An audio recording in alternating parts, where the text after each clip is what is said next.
Il s'en allait, mourant, comme meurent les poitrinaires. Je le voyais chaque jour s'asseoir vers 2 heures sous les fenêtres de l'hôtel, en face de la mer tranquille, sur un banc de la promenade. Il restait quelque temps immobile dans la chaleur du soleil, contemplant d'un œil morne la Méditerranée. Parfois, il jetait un regard sur la haute montagne au sommet vaporeux qui enferme Menton, puis il croisait d'un mouvement très lent ses longues jambes si maigres qu'elles semblaient 2 os, autour desquelles flottait le drap du pantalon, et il ouvrait un livre, toujours le même. Alors il ne remuait plus, il lisait de l'œil et de la pensée. Tout son pauvre corps expirant semblait lire, toute son âme s'enfonçait, se perdait, disparaissait dans ce livre, jusqu'à l'heure où l'air rafraîchi le faisait un peu tousser. Alors il se levait et rentrait. C'était un grand Allemand à barbe blonde, qui déjeunait et dînait dans sa chambre, et ne parlait à personne.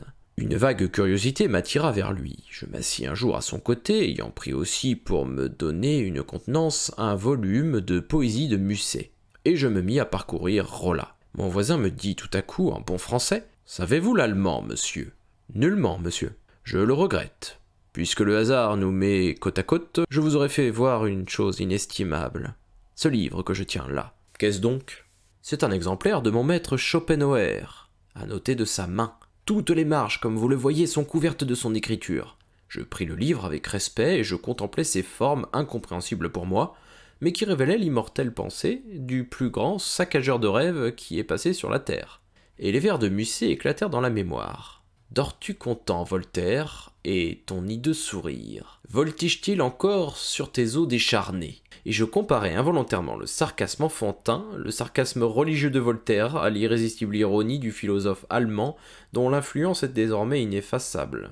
Qu'on proteste ou qu'on se fâche, qu'on s'indigne ou qu'on s'exalte, Schopenhauer a marqué l'humanité du sceau de son dédain et de son désenchantement. Jouisseur désabusé, il a renversé les croyances, les espoirs, les poésies, les chimères, détruit les aspirations, ravagé la confiance des âmes, tué l'amour, abattu le culte idéal de la femme, crevé les illusions des cœurs, accompli les plus gigantesques besognes sceptiques qui avaient jamais été faites. Il a tout traversé de sa moquerie et tout vidé.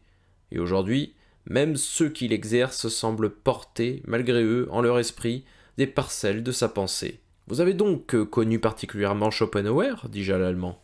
Il sourit tristement. « Jusqu'à sa mort, monsieur. » Il me raconta l'impression presque surnaturelle que faisait, c'est étrange, à tous ceux qui l'approchaient. Il me dit l'entrevue du vieux démolisseur avec un politicien français, républicain doctrinaire, qui voulut voir cet homme et le trouva dans une brasserie tumultueuse, assis au milieu de disciples secs, ridés, riant d'un inoubliable rire, mordant et déchirant les idées et les croyances d'une seule parole, comme un chien d'un coup de dent déchire les tissus avec lesquels il joue. Il me répéta le mot de ce français, s'en allant effaré, épouvanté, et s'écriant « J'ai cru passer 1 heure avec le diable !»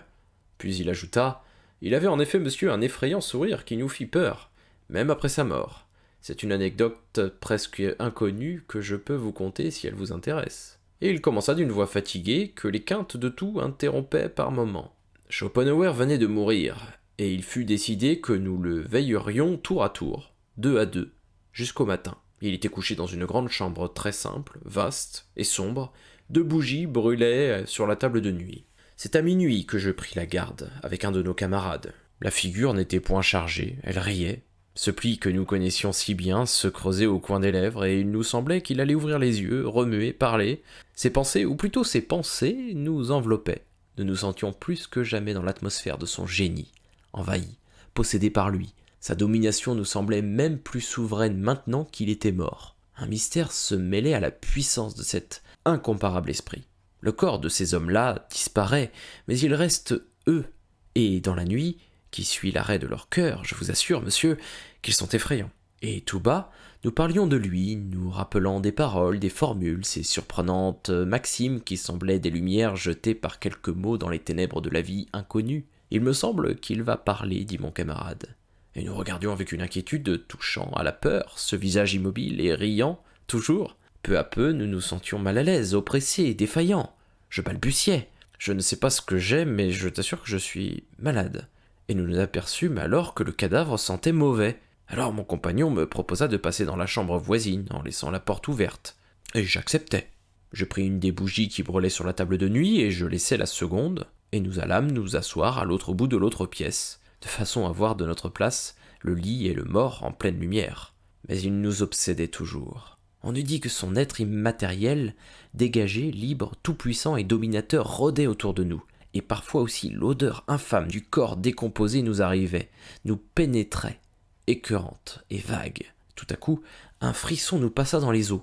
Un bruit était venu de la chambre du mort. Nos regards furent aussitôt sur lui et nous vîmes, oui monsieur, nous vîmes parfaitement l'un et l'autre quelque chose de blanc, courir sur le lit, tomber à terre sur le tapis et disparaître sous un fauteuil. Nous fûmes debout avant d'avoir eu le temps de penser à rien, fous d'une terreur stupide, prête à fuir. Puis nous nous sommes regardés, nous étions horriblement pâles, nos cœurs battaient à soulever le drap de nos habits. Je parlais le premier. « Tu as vu ?»« Oui, j'ai vu. Est-ce qu'il n'est pas mort ? Qu'allons-nous faire ?» Mon compagnon prononça, en hésitant, « Il faut aller voir. » Je pris notre bougie et j'entrai le premier, fouillant de l'œil toute la grande pièce au coin noir. Rien ne remuait plus. Et je m'approchai du lit, mais je demeurais saisi de stupeur et d'épouvante. Schopenhauer ne riait plus. Il grimaçait d'une façon, la bouche serrée, les joues creusées profondément. Je balbutiai. Il n'est pas mort. Mais l'odeur épouvantable me montait au nez, je me suffoquais, je ne remuais plus, le regardant fixement, effaré comme devant une apparition. Alors mon compagnon, ayant pris l'autre bougie, se pencha, puis il me toucha le bras sans dire un mot. Je suivis son regard et j'aperçus à terre, sous le fauteuil, à côté du lit, tout blanc, sur le sombre tapis, ouvert comme pour mordre, le râtelier de Schopenhauer. Le travail de la décomposition, desserrant les mâchoires, l'avait fait jaillir de la bouche. J'ai eu vraiment peur ce jour-là, monsieur. Et comme le soleil s'approchait de la mer étincelante, l'Allemand se leva, me salua et regagna l'hôtel.